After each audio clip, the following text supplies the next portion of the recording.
Okay, so we're going to hear now about data streaming, and I think the whole issue of data is that we expect more, and we want it sooner. It reminds me of a song. I think I want it all, and I want it now. And so, to help us understand how to get it all and get it now, I'd like to welcome Naveen Nandan, Senior Solutions Engineer at Confluent. Welcome, Naveen. Hey, John. Thanks for that. And yeah, like John said, we're going to be discussing the topic of data streaming, and data mesh, and we look at how that's going to help with unlocking data in real time in enterprises or companies as we build various different digital systems today. We've had a couple of other colleagues from Confluent going through like a even streaming workshop earlier in the day, and we'll have more coming in the afternoon as well.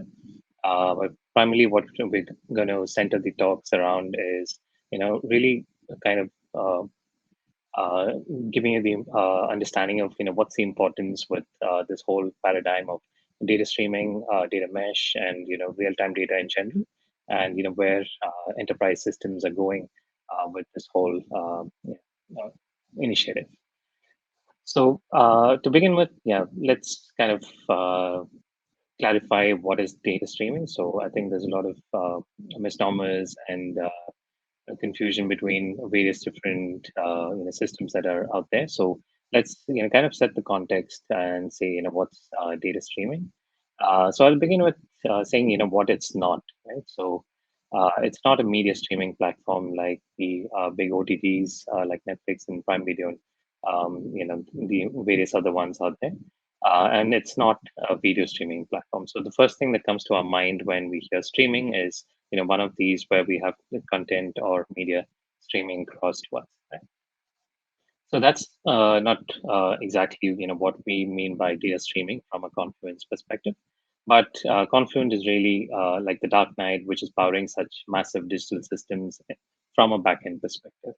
So it's not the videos that get streamed through Confluent, but every time that say we watch a particular series or a movie on Netflix that generates like an event, which is a customer interacting with the Netflix catalog, and that needs to be recorded somewhere in the backend system. So those kind of events, which is customer interactions, any transactions that is being made, anything to do with different payment providers integrating with these OTT platforms, all of that is something which generates data. And we call that in business as single event, and that's something which streams through Confluent in the back.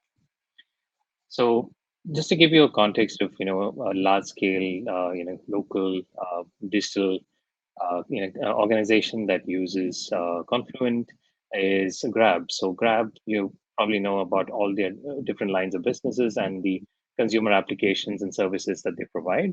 And a key part of their business is also about capturing data from the customer interactions as well as their third-party vendors and partners that are part of the ecosystem. So each of these events are traditionally captured in say databases that are tied to specific applications, and where we go from there is as more and more services and applications are being built around the whole Grab ecosystem, it becomes difficult for them to consolidate all of the data into like a single source of truth and be able to use it for new features that are being built, as well as for various other analytics like detection of fraud and so on.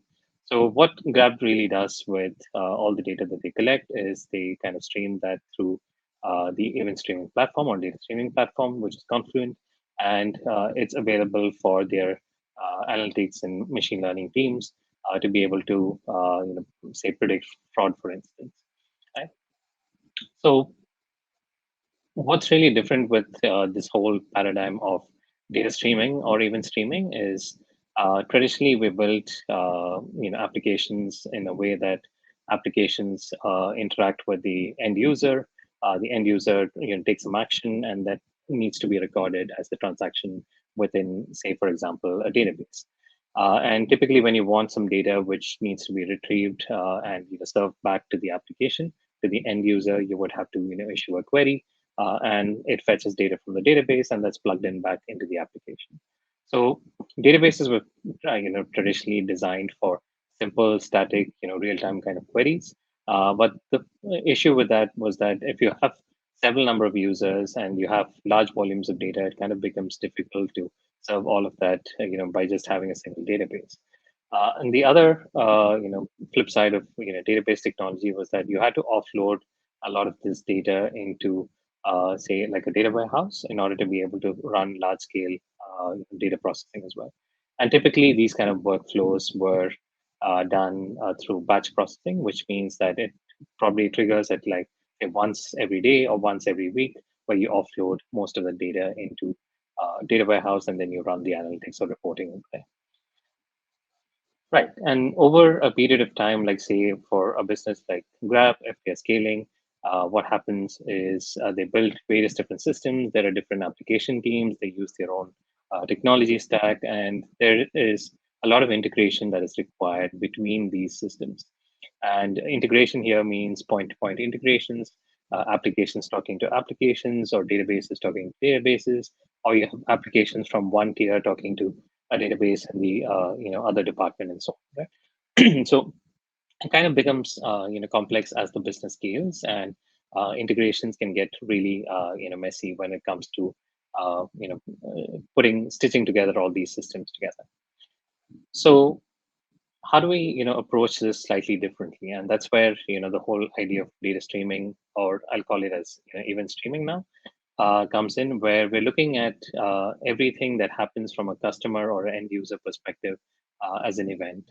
So say for example, if it's a customer who's using your interacting with your business, they purchase something, it's a sales order, which is an event that is generated that needs to be captured by the backend system. If the order is processed and the shipment needs to be dispatched, the shipment is again another event that occurs as part of your business process that needs to be captured again by your stream processing system, and you need to take actions based on all these different events. So we're looking at business processes as events that occur point in time, and we want to be able to react to those events pretty much in real time, and be able to process them and take decisions for the business as well as the customer accordingly. So the idea with data streaming or event streaming events is that you capture data as and when it occurs at the source systems. You propagate that through your entire business process, and any department which needs to use the data would have it as a central, source of truth, which can be sourced at any point in time. So what really is different between data streaming and event streaming? So I'm being using these two terms quite interchangeably, but data streaming was the concept of trying to understand that data that flows in from a source system goes through Confluent, and then you take actions on it. And we look at event streaming as a way where we're looking at each of those data points as an event that occurs within the business process, and that is propagated into the downstream systems. So data platform requirements have been changing over a period of time, and that's primarily because of the way the businesses scale. So traditionally, we built systems that were for historical data, but now, as we can see, that the systems and the apps that we integrate or use on a daily basis are kind of built around the whole idea of capturing things in real time and servicing back the customer in real time. So it's changed from being able to design systems for historical data to being able to use systems for real time events that are being generated as part of the business process. The other is in terms of scalability for your transactional data, which means that data volumes have increased just because of the number of users that are interacting with the system, the way that systems are being built with integrations to external and internal systems. The volume of data is increased over a period of time. So the backend systems need to be able to scale and cater to that volume of data as well. The other perspective is that traditionally the systems were built transient, which means that There could be changes that are happening to your backend systems. That's something which needs to be maintained over a period of time. It can be changed. But what we really require now is to be able to have one single system that can handle both historical data as well as real-time data that is coming in from your source systems. Aside from these, the idea of having modern data systems is to have all kinds of data in a single, central point of truth. Again, that could be unstructured data, it could be structured data, it could be data coming in from applications, it could be data coming in from business systems. All of this is something which needs to be integrated together so that different lines of businesses can, use it as and when they need to build new features or new, applications and so on. So even streaming systems pretty much cater for all these different, four kind of major requirements of data processing systems that today's business applications require. So they are kind of built for real-time events. So as in when the events occur, it's captured and propagated. For large volumes of data, the system can kind of scale, and it can store data for not just historical data, but also capture the real-time data as and when it flows through the system. And you have the ability to transform and enrich the data, and all of these together constitute what's called as event streaming system. Right. So why is this whole need for event streaming or data streaming systems? It's primarily the need for speed. So applications today are being designed for real-time interaction, for supporting real-time interaction for customers. And I'll just probably take an example of a telco system where there are various different business systems in the background. You have operational systems in the backend. All of these kind of integrate with each other so that the end user, which is the customer who's subscribing to a specific network, will be served adequately. Right? So if you just look at how real-time event streaming systems can be used for uh, identifying, say for example, that a potential failure in the network has occurred, which could cause a customer concern, and they might generate a complaint. So traditionally, how we would do it is that we wait for the customer to complain about that particular issue, and then we go back and try to identify what exactly the root cause of the particular issue is, and then we try to fix that for that customer, and hopefully that we make that customer happy.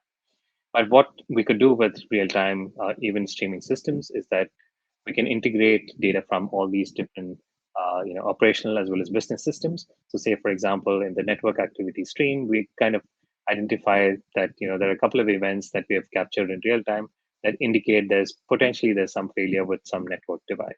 And from the operational systems where the customer interacts through various different applications, we can potentially identify that the application is not being served the normal way. So these are events that can kind of be captured in real time, and you can trigger an alert to an end user or a business analyst who kind of understands that the customer is potentially going to have a failure or an issue with interacting with the network. So before they actually complain, you could reach out to them proactively and let them know that these are some things which we have observed, and potentially if there is any issue that you see coming at a later point, this would be something that we're currently looking into.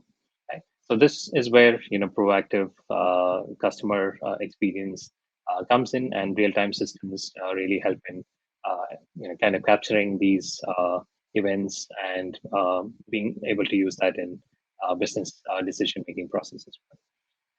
So I guess we get what data streaming is. So being able to capture data from source systems or the applications pretty much in real time. But we'll talk about just one other concept, which is called data mesh. And there are several people who've coined various different definitions for the data mesh. But what we focus on is probably what data mesh has in context with the whole concept of designing modern real-time systems. The principles of a data mesh are pretty much from domain-driven, decentralization, which means each line of business owns their data and they share data across through the organization with a central platform. And anyone who needs to have data from a couple of different lines of businesses first needs to design what's called as a data product, understand what the requirements for that are, where the data needs to be sourced from, and then capture that from there, and then build the data product then on. The other parts are like self-serve data platform. So once you identify how the integrations need to be done through various different lines of businesses, you kind of put that together through a self-serve, a single source of truth data platform, and you'll be able to share data across domains as and when required. And of course, when it comes to data sharing, a key thing that needs to be taken into account is federated governance. So pretty much as to control who has access to what kind of data, and that's something which needs to be built into your data platform systems as well. So we just quickly go through, each of these principles in terms of, how we design data mesh using Confluent. So traditionally, how analytic systems or data systems were built within organizations is that you have all of these different applications, databases, kind of streaming or using ETL tools, loading all of the data into a data warehouse, and then you run pretty much all of your analytics over there. Now we're kind of breaking that into more like a decentralized data ownership. So each team or line of business can have their own, stack of technology that they can work with, and they share the data as and when it occurs in real time with the central streaming platform. So all of the data is available in the central streaming platform, and whoever needs to access data from a different LOB or an app should just request for it and be able to access it. So it's really bringing this whole concept of data sharing and building new data products across the organization. So in the concept of being able to share data in Confluent, we have various different patterns of being, using this. So once you decide that you need a database to, store some of the data, you can use what's called as connectors from Confluent, and then you'd be able to, sync that information into a database and then build your reports on top of that. If you want to directly, consume the data from Confluent into your application, that's something which can be done as well. So there are different patterns through which you can kind of construct data sharing models within your organization. The whole idea is to have all of this through a single self-serve data platform, and that's where Confluent sits like in the middle of all the different systems that are being built. So what we call this is as a central nervous system where your data from the multiple source systems come in through Confluent, and anyone who needs to consume it will be able to do so as well, as long as they have the right access to it. The last one is around being able to cater for all this governance processes. We have things like cataloging, where you can have a view of all the data that is present within your Confluent platform, and then you'd be able to also give access to specific data sets across different teams. So that's something which is available through federated governance as well. So Confluent really sits as a central hub for events. So events over here being the business related events from the business process that occurs, and each of that flows in through Confluent, and you'll be able to share that across with different LOBs or apps and services by giving the right access control as well. So event streaming is a good fit for the whole data mesh concept. The reason being that data mesh is all about bringing various data systems together, being able to share data across the organization, and then giving the right access to the right people in order to build new services for your customers. And event streaming is the perfect fit for that, because today's business systems are pretty much being designed for real time decision making. And for real time decision making, what's needed is to be able to capture data in real time from all these different data systems, as well as being able to deliver the data in real time to the end consumer. So if all that sounds exciting, I would highly encourage some of you to check out our different tutorials for getting your hands dirty with stream processing. If you want to build event streaming systems, this is a great, kind of a stop for exploring the different stream processing, tools and use cases that we have made available. And data mesh is again something which you can explore in a lot more detail, where you identify, what are the best patterns as well as anti-patterns of, building a data mesh. And that's something which you'll be, seeing through, some of these tutorials which are available on the developer Confluent side. We have a series of modules that kind of steps through how to quickly build a data mesh using Confluent, and there's interesting hands-on exercise that uses Confluent Cloud. So you can just get started with Confluent Cloud for free by just signing in through your Google account, or if you have a GitHub account, you can directly sign up for Confluent Cloud, and you can run this tutorial of building a data mesh straight from there. So that's pretty much my time, and what we wanted to share today in terms of this whole concept of data streaming and data mesh. And I hand it over to John. Great. Thanks very much, Naveen. So I have a couple of questions about this, and I guess because I'm conscious that every company has a multi-generational technology stack, and so the challenge with introducing anything that's new is how does it coexist with the other technologies. Now, I think that you have connectors for different types of things, but it's more how do you? It's also skill sets. So people who are accustomed to building or consuming a request response style, a REST style of API, face a different sort of challenge when they have to conceive of how they're going to consume this event stream that's coming along. So for people who are trying to figure out how they can start to bring event streaming into their technology environment, what sort of suggestions would you have, given that they're not going to simply replace all of those things that they currently have? Right, and that's a good question, John. So typically, what we see with customers is they're either in two different parts of this whole life cycle of modernizing their systems. So one is they've already gone through the journey of using open source technology, so that systems like Kafka, where they've already offloaded some of their systems to use Kafka, and they built new applications around that, and they have the skill sets in house to be able to move that from the open source Apache Kafka into Confluent. The second would be teams which are just starting off with the journey to modernize their whole data systems as well as their application architectures. In that case, what they do is they don't go with a full-blown approach where they just overnight switch all systems to connect through Confluent. They rather go through like a series of steps. So they identify maybe like a low-hanging fruit of one application that's probably not as business critical to begin with. They probably identify something like a monitoring application.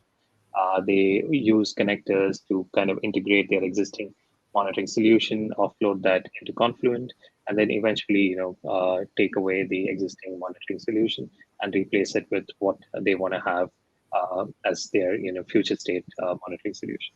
So this is something which we see more common in the region, where they're doing like a step-by-step approach, identifying systems that are less business critical, moving that to Confluent, and then as they gain more confidence and their skill sets in-house, they start moving more critical systems over to Confluent as well.